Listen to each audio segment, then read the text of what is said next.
më shumë dhe më qartë ky sistem sulmohet nga ana juaj, pra keni kthjellësi politike dhe qartësi në mënyrën se si duhet të reagohet ndaj këtij sistemi dhe si mund të rrezohet, po them tamam të rrezohet sistemi, sepse kjo është fjala e dur, sesa nga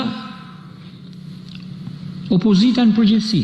Se fundmi unë kam dashur pikërisht lidhur edhe me ato çfarë kam paraqit në platformën time, këtë takim ta bashkëndoj dhe takim edhe si takimin e përmbylljes pikërisht me personalitetet spikatura, të cilët ndër vite thash edhe njëri kanë bërë rezistencë këtij sistemi dhe këtij regjimi.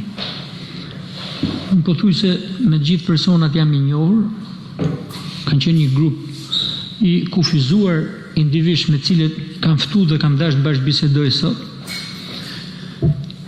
Dhe e kam ndërlidh shumë këtë takim edhe me faktin që në fushatën elektorale, cilën e kam ndërtuar një platformë të ndarë në dy elemente. Elementin e rregullave dhe elementin e aksionit politik për të fituar zgjedhjet ndaj këtij sistemi që me pak fjalë unë kam titulluar mafioz oligarkik. Rregullat janë pjesë e rëndësishme se një lojë pa rregull nuk mund zhvillohet dhe pengesa e parë e gjithë secilit për nesh janë rregullat. Edhe në Partitë Demokratike një problem i madh janë rregullat. Pra normat bazë demokracisë që duhet të respektohen si në parti, po edhe si në skenën politike, janë norma që shkelen hapur dhe pa pasoja. Kjo pa pasoja ka bërë që të krijohet një imunitet në vazhdimsinë e shkeljes tyre rregullave. Pse e them këtë? Sepse këtë nuk e kam has vetëm në këtë garë. Këtë shkeljen e rregullave unë e kam has edhe më përpara. Po shkeljen e rregullave e kam has vazhdimisht në protestat ndryshme dhe pas protestave gjatë kohës arrestimeve se si shkelen drejtat themelore të personave, si shoqërohen.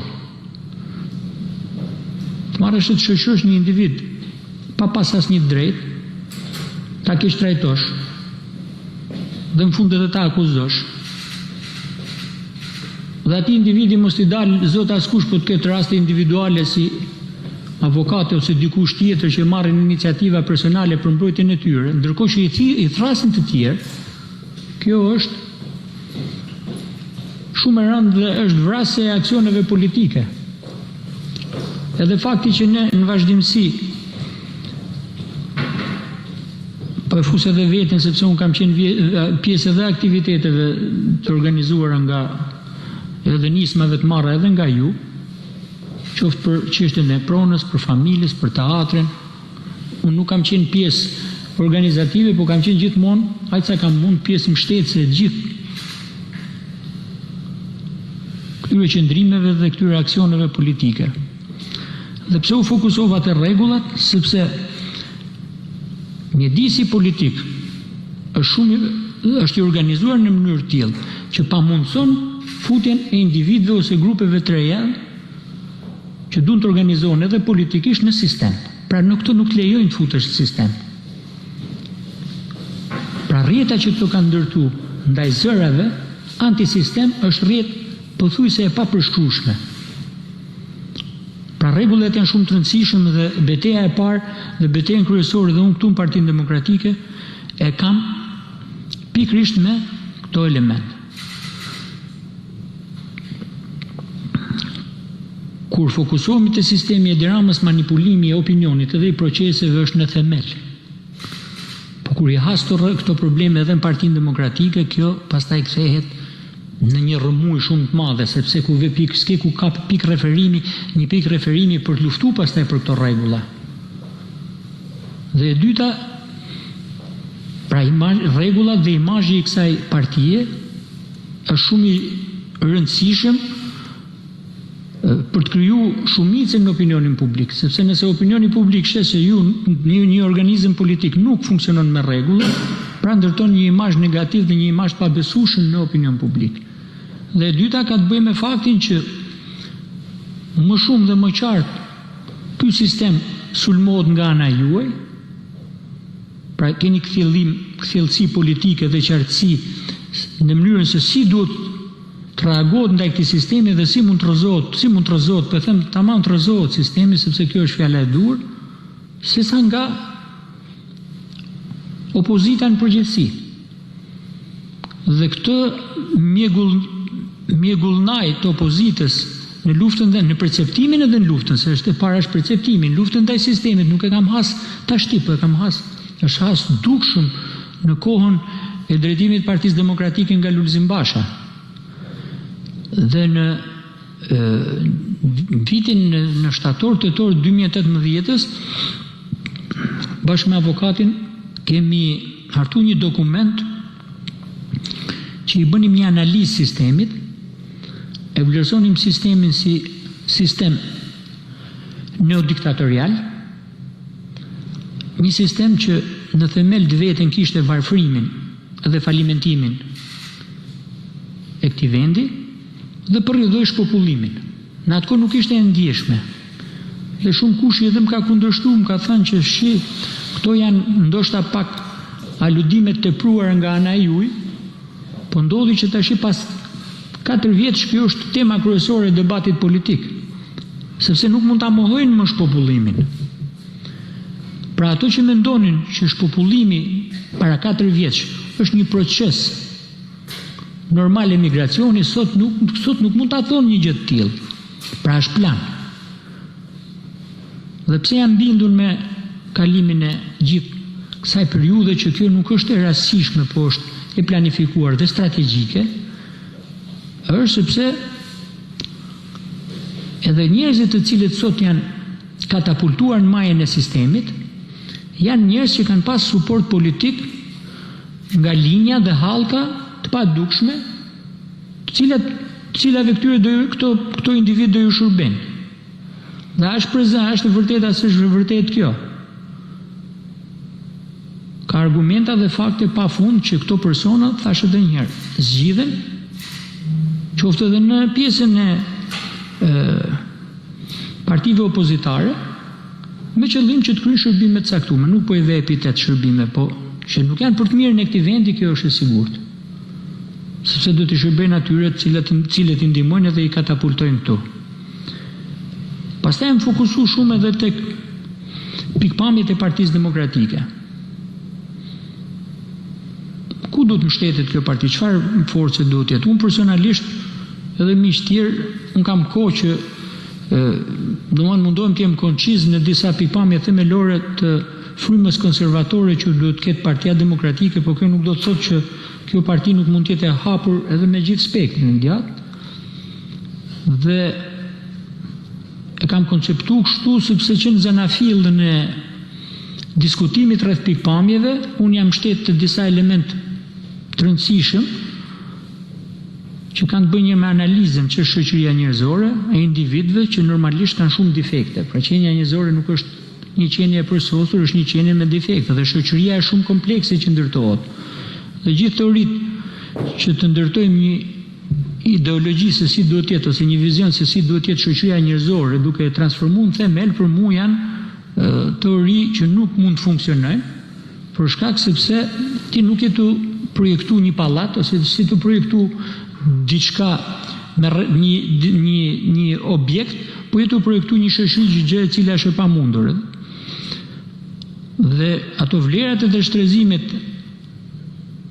e shoqërisë për mijëra vjet janë elementë cilët përbëjnë garancinë, themelin, traditën e kësaj shoqërie, dhe ato janë ato boshtin mbi të cilën kjo shoqëri orientohet për të shkuar përpara.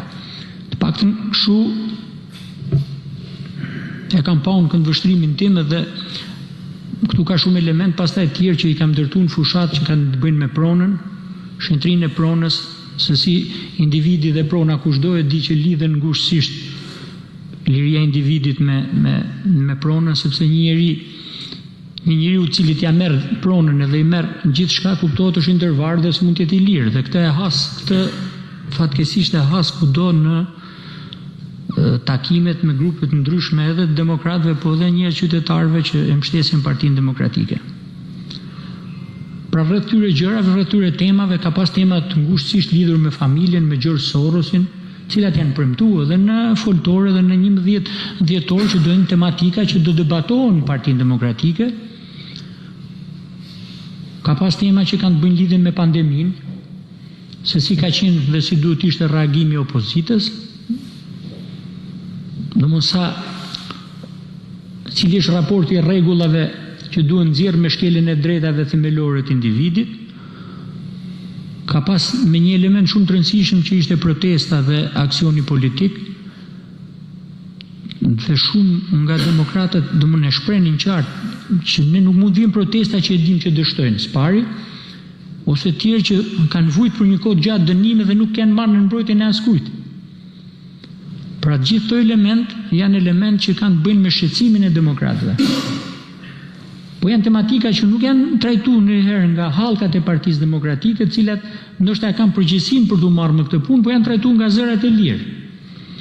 Dhe unë kam propozuar që edhe në mënyrë statutore ky element riparohet.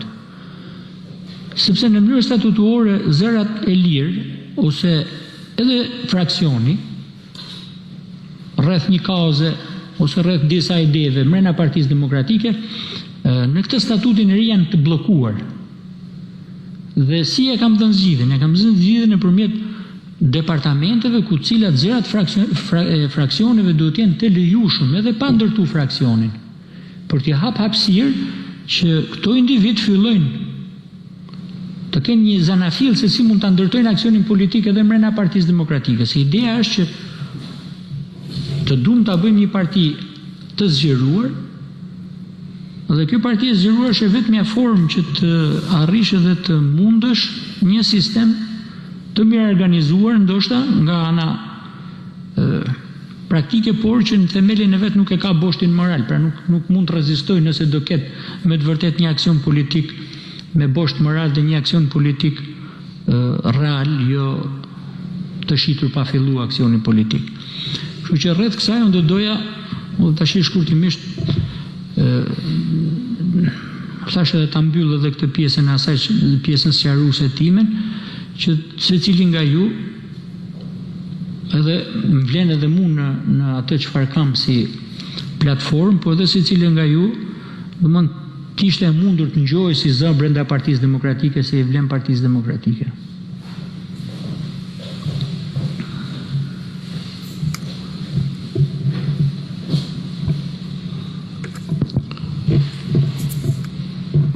Avokat. Unë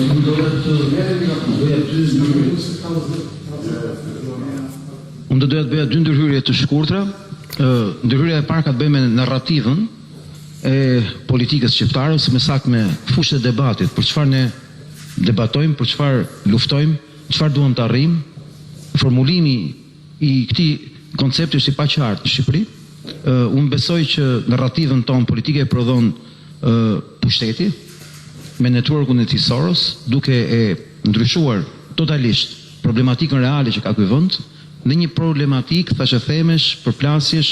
Unë kam kaq ditë që ndjek debat vetëm për presidentin dhe nuk e kuptoj se çfarë rëndësie ka, se si opozita mund të angazhohet nga mëngjesi deri në darkë vetëm me temë president, kur dihet nga të gjithë dhe vetë pranojnë që presidenti do ta zgjedhin fund fare në Tiranë. Dhe ne harrojmë që këto ditë ka tema kaq të rëndësishme për diskutuar.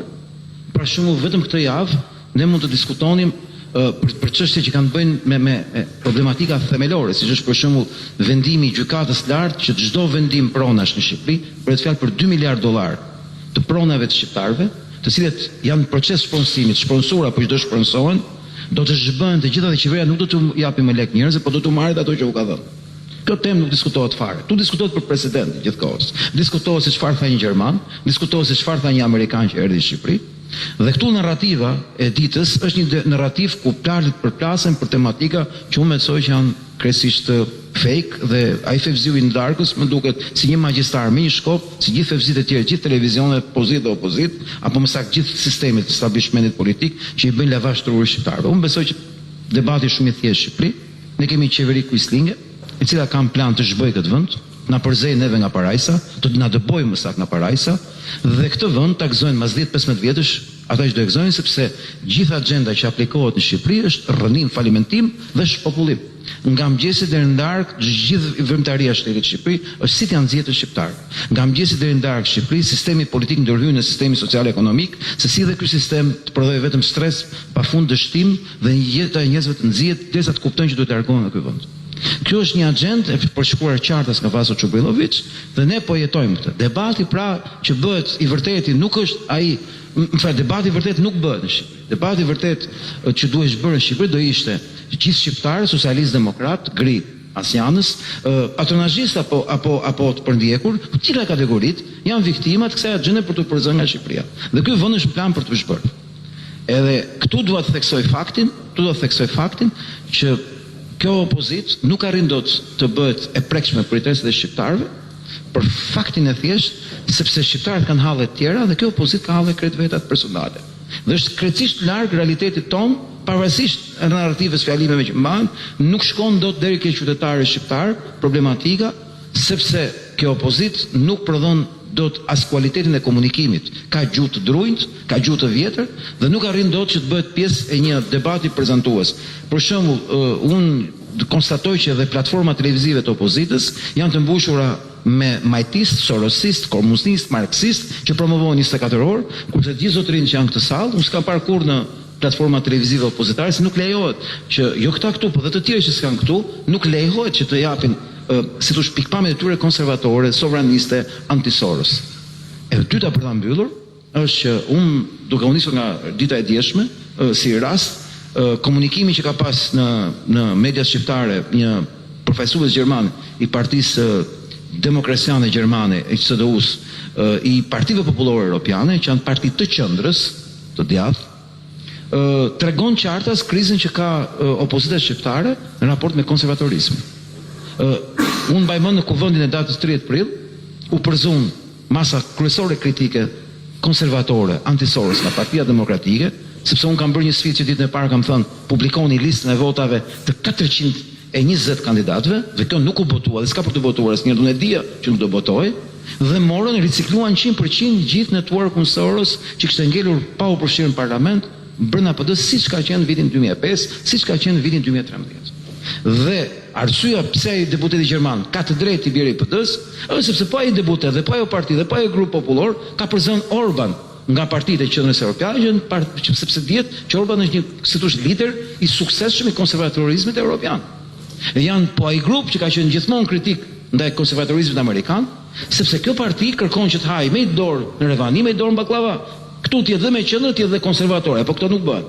Dhe refuzimi apo më saktë indiferenca në kuvendin e Partisë Demokratike në datën 30 prill, ndaj ftesës së Melonit që është kryetari i rrjetit e partive si thosh konservatore dhe reformiste të Europës, janë grupi vërtet konservator, partnerët e Partisë Republikane Amerikane, si thosh u injorua, madje edhe personat që ndihmuan në si thosh përfshirjen e këtyre figurave në Shqipëri, që vijnë nga Partia Konservatore Angleze, nga Partia Forza d'Italia, pra kjo linja që vjen konservatore, ja u hoqën dhe emrin nga lista fituese fare, sepse unë thash, nuk e pranoj dot që kanë humbur ata që nxorën jashtë për faktin se unë kam 3 javë që pres të botohet lista dhe s'ka për të botuar kurrë. Dhe unë do ta mbyllja me faktin që sot jam këtu për t'u prezantuar për herë të parë, sepse unë do të falenderoj që na ke ftuar. Do të falenderoj që na ke ftuar sepse unë kam kaq vetë s'ka ftuar kush për të folur për këtë temë. Gjithë e dinë 2017 që unë kisha dosjen Soros për të prezantuar dhe s'pata kurrë mundësi reale për ta prezantuar. Filloi foltorja në muajin shtator, besoj apo jo? Në shtator jemi këtu sot, askush nuk e ka ftuar ne qytetarët jashtë Partisë Demokratike për një debat publik politik mbi çështjet të bazë të Shqipërisë. Falenderoj ty që na ftove dhe unë pikërisht me që ti je i pari që na ftove, po të paraqes këtu një tabelë që ma kanë kërkuar kaq vjet, kaq njerëz, që është kolona e 5 e Sorosit në Partinë Demokratike. Kjo është kolona e vjetër e Sorosit Partinë Demokratike. Këtu keni edhe me foltoren, këtu keni edhe pa foltoren, keni edhe të Lulbashës, kush janë emrat.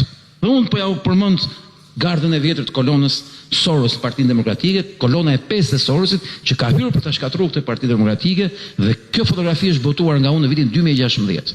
Këtu është Lulzim Basha, Gens Polo, Besnik Alia, Gert Bogdani, Eno Bozdo, Jureta Baku, Bart Kadilli, Edmond Spau, Malinda Bregu, Ervin Saljani, Gens Ruli, Kreshnik Osmani, Kreshnik Çollaku.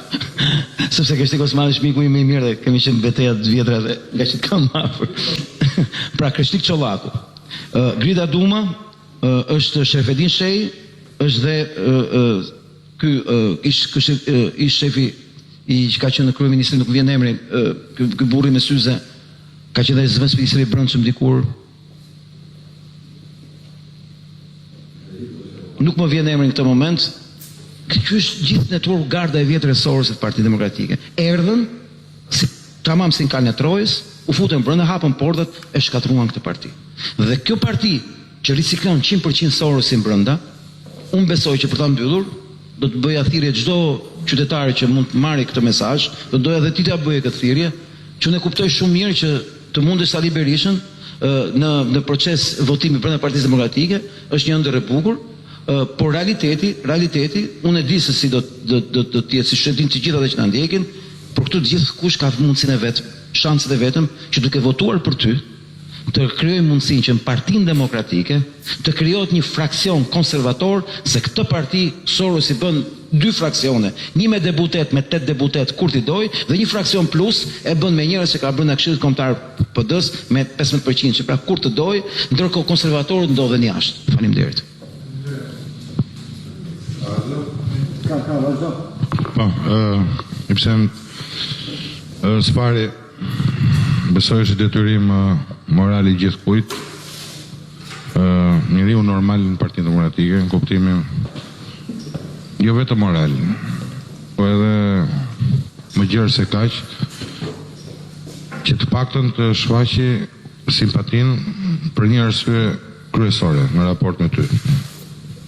Pavarësisht se janë do shprehen me vot apo jo pas nesër, për shkak edhe të humbjes të madhe të besimit që kanë antarësia e Partisë Demokratike për të marrë pjesë në procesin zgjedhor. Arsyeja themelore është qëndrueshmëria jote me këto 5 vite tek të njëjtat çështje, tek të njëjtat parime, tek të njëjtat pikpamje që mund të jenë dhe të gabuara, por koha ka treguar që nuk janë, të cilat mund të jenë e vetmja urë që të nxjerrin Partinë Demokratike nga bregu i dëshpërimit në atë të shpresës. Ne kemi qenë një grup i madh njerëzish që sot është zvogluar. Për shkak se në këtë parti përgjithsisht, sidomos vitet e fundit, në vend optimizmit ka funksionuar hipokrizia, në vend besimit ka rrugtuar servilizmi, në vend të vërtetës përkrahet gënjeshtra, konformi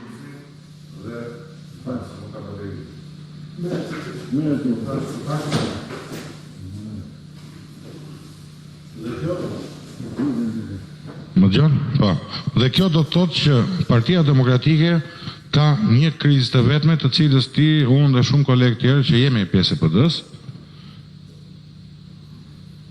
e kemi thënë, po e themi dhe do vazhdojmë të luftojmë për ta thënë dhe për ta mposhtur një ditë, që është pavërtetësia, të jetuarit në iluzion, rrotullimi rreth vetes duke kafshuar bishtin ton, një parti që jeton në ëndra, një parti që jeton në fakt në të shkuarën dhe nuk po jep vetes asnjë mundësi të hapë një derë për të ardhmen. Fatkeqësisht kemi qenë profet të humbjeve. Kemi marrë kosto, ti e di shumë mirë.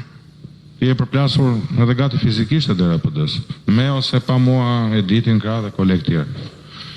Na kanë sharë, na kanë mallkuar, na kanë ofenduar. Nuk kemi lënë fjalë pa dëgjuar. Pse?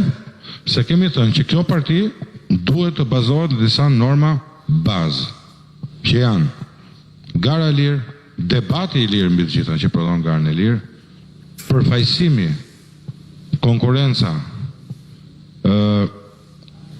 vërtetësia e gjërave, parime të cilat janë kthyer kokë poshtë që nga viti të paktën hapur qartazi nga viti 2017 e sot. Por ti nuk lodhesh, unë nuk lodhem dhe shumë njerëz tjerë nuk lodhen, sepse kur lufton për diçka drejt, ke durim më shumë se të padrejtët. Kur lufton për diçka që e di se është rruga dur, nuk impresionohesh nga ata që duan të dekurojojnë.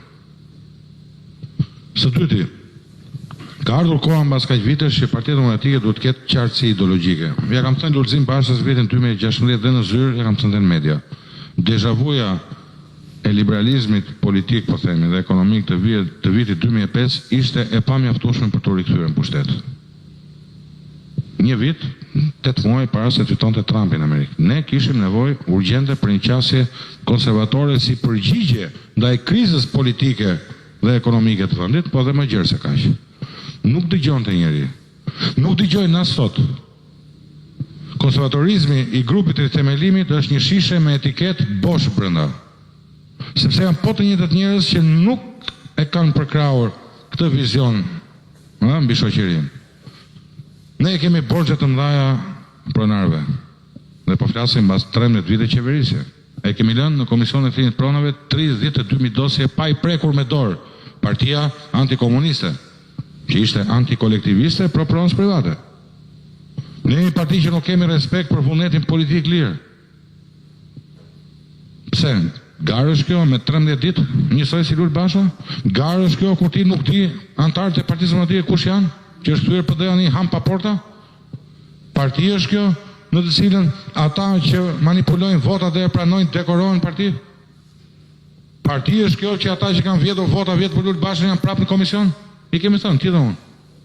Parti është kjo që në deg u përdor ky proces për revansh ndaj tjerëve, janë zgjedhur kryetarët e partive për 3 ditë, janë bërë mbledhje fiktive gjithandaj. Po ç'është kjo parti që nuk dëgjon antarët e vet? Si u ta dëgjoj shoqëria për te PD-s?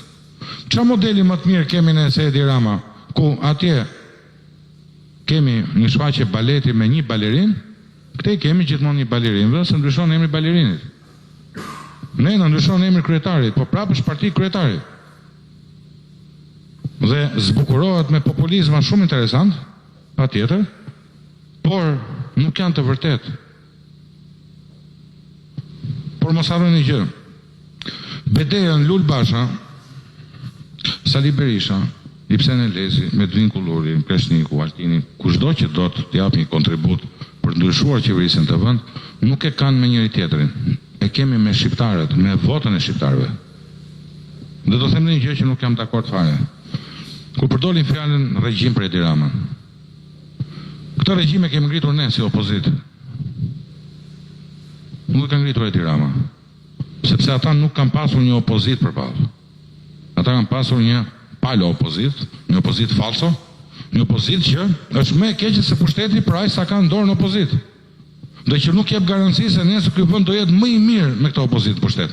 Prandaj nuk kemi ardhur në pushtet, dhe kështu siç jemi s'ke për të ardhur kurrë në pushtet. Por unë kam ndarë mendjen për të betejë gjatë, pse si dhe ti? Dhe shumë të tjerë. Sepse kjo parti o do bëhet parti demokratike e bazuar në norma, në vlera dhe në disa parime të domosdoshme, politike dhe ekonomike, unë përmenda pronën, po të flasë për familjen. Një fjalë s'kan thënë. Altini me drejt ka folur pandemin. Edi Rama ka bërë çfarë që dashu qefi të vend. Tanke kanë nxjerrë rrugë. 3 rregull i themelimit thoshin vaksinojnë kalamajt. Në kjo është vërtet. I ke aty në rithemelim. I ke sot që bëjnë si garip ato bori PD-s. Pjesë na bëjnë moral dhe mua dhe ty. Janë njerëz që kanë thyer Turin zgjedhjet e fundit. Kanë thyer Turin në 2017-ën, kanë dorëzuar mandatet 2017-ën, s'ka marrë si përgjegjësi, kanë humbur 2021-shin. Po e zvoglojnë rithemelimin pra këtë sigël për ditë më shumë, dhe sa më shumë humbin, aq më shumë për tasje fitore. Prandaj, kjo luftë duhet çuar deri në fund. Mbështetjen time e ke absolute, siç ma ke dhënë dhe ti përpara, kur mendova që do kandidoja, por për mendimin tim nuk ishte kushte. Kjo betejë duhet bërë pavarësisht nga 22-shin, 23-shin, sepse politika është maraton, nuk është vetëm një garë. Në këtë godinë, dhe kësaj është godine, këtë duhet ta kuptojnë të gjithë. Kjo parti, kjo opozit, o do bëhet, o nuk do bëhet. Rrugë të mesme nuk ka. Faleminderit. Kullurt, falenderoj edhe du të, edhe me qenë se më dha edhe mundësia, du të prek pikrisht këtë element që për shumë arsye rrethanore ndoshta ndodhi që u tërhoqet dhe tërheqja ka pas argumenta thelbësor dhe unë as nuk e diskutoj, por ajo çfarë unë pata si nxitje më shumë se kaq ishte momenti kur ndodhi vrasja e aksionit politik, kur personat cilët fusin duart të vota gradohen pikërisht për këtë merit. Domethënë këtu kishte arrit fundi i demokracisë brendshme dhe e pash nevojshme që një betejë që duhesh vazhdu për të thënë që ne këtë aksion 5 vjeçar nuk do e ndërpresim. Unë kjo ka qenë më shumë të ajo çfarë më ka motivuar të futem në këtë garë dhe në këtë betejë për këto rregulla që përmendet edhe ju. Po, gazet, faleminderit. Besoj që të gjithë mendojnë këtu që dhe jo fare pa drejt që sistemi politik amerikan është bipolar, në sensin që bazohet në 2 parti të mëdha, sepse ato garojnë për presidentin realisht dhe ato ndajnë 95% vendeve në senat edhe në domën e përfaqësuesve. Dje dëgjova një fjalë që pas ka thënë Warren Beatty, aktori i famshëm i Hollywoodit, në vitin 79, kur unë i bie kam qenë 11 vjeç. Na duhet një parti e dytë, jo një parti e tretë. Ne kemi vetëm një parti, thoshte Warren Beatty. Dhe i bie që të ketë qenë një nga pararencit e kritikës së globalizmit, nëse e ka parë kështu që në vitin 79. Kur një personalitet si Warren Beatty, që shumë e donin president të Shteteve të Bashkuara të Amerikës, thotë që në Amerikë kemi një parti, merren me mend se çfarë duhet themi ne këtu. Partia Demokratike ka shkuar gjithmonë më tepër drejt qendrës, drejt mesit krevatit, nga ana tjetër e cilit i është afruar Partia Socialiste. Ka qenë shumë e qartë kjo në 17 majin e kaluar, po mund mendoj që nga pikpamja programore, nga pikpamja e filozofisë politike kanë qenë bashkë prej kohësh. Nuk do të harrojmë se ka dhe një martesë tjetër midis PD-s dhe PS-s që është ndryshimi i kushtetutës në vitin 2008. Ajo që unë kam pritur gjithë këto vjet nga PD-ja është që të bëhet partia e djathtë në veprime, jo në retorik. Partia Demokratike akoma e konsideron të qenit të djathtë, të sulmoj ato minën, të sulmoj personat duke i thënë jeni bitë e etërve, për shembull. Kjo retorika e bijve të etërve është një gjethe fiku që nuk e mbulon dot lakurisinë e Partisë Demokratike në raport me elektoratin e djathtë. Partia Demokratike nuk ka bërë veprime të thjeshta që mund ta kishin distancuar nga kjo trashëgimi, qoftë me hapjen e dosjeve, qoftë me kthimin e pronave, qoftë me ndëshkimin e krimeve të komunizmit, me rigjykimin e të gjitha krimeve të komunizmit. Se vërtet ka pas procese gjyqësore, po e dim se si kanë qenë ato procese gjyqësore. Por më e rëndësishme sot, unë mendoj, më e rëndësishme se sa ndarja e majtë e djathtë në këndvështrimin tim, është ndarja në globalist dhe në sovranist. Sot ka nisur në Gjenev një aktivitet që do të zgjas disa ditë, konferencë e OBSH-s, ku pritet nënshkruhet një traktat. Një traktat në bazë të cilit shtetet anëtare, dhe janë 190 shtete që duhet ta firmosin, do të heqin dorë nga sovraniteti i tyre në fushën e shëndetësisë dhe do t'ia kalojnë këtë sovranitet OBSH-s. Ne jemi pyetur si shqiptar për këtë? Jo. Kryeministri jon është një nga 40 propozuesit të këtij traktati. A do të pyetim ne nesër për politikat shëndetësore? Jo. Kemi ne mundësi ta kundërshtojmë OBSH-n, ta rrëzojmë drejtorin e OBSH-s me votë? Unë e di që jo. Ku është Partia Demokratike në këtë mes? Ku është Partia Demokratike për sfidat e mëdha që e presin këtë vend në të ardhmen e afërt? Nuk është më fjala për shekullin që vjen. Është për këtë vit dhe për vitin që vjen. Në Shqipëri ka shumë të ngjarë që të ketë krizë urie vitin që vjen. Në Shqipëri ka shumë mundësi që të ketë një mungesë të theksuar drastike, dramatike të energjisë elektrike. Kemi presionin për vaksinën që nuk është hequr, po që mund të intensifikohet shtator prapë. Kemi presion total ndaj familjes. Kemi presion total ndaj shkollës. Në shkolla fëmijëve tanë u shplahen trut. Marrin edukat LGBTQI pa konsensusin, pa djenin e prindve.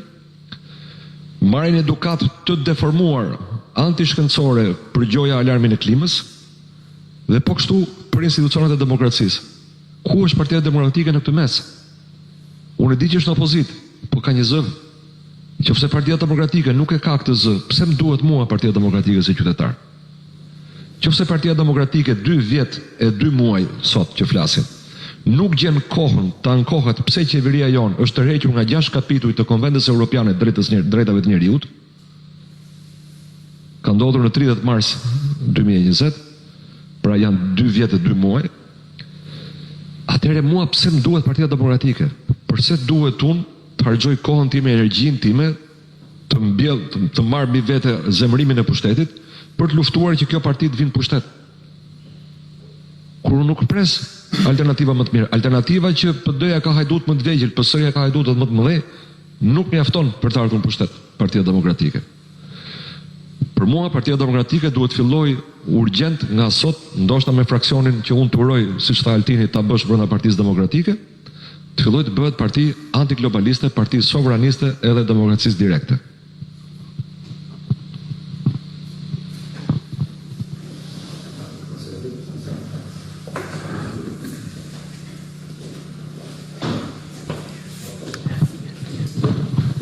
Unë të falenderoj dhe ajo që thuti që një opozitë që zbot zëri qytetarëve nuk ka se si të ketë premisat për ta në pushtet është e vërtet dhe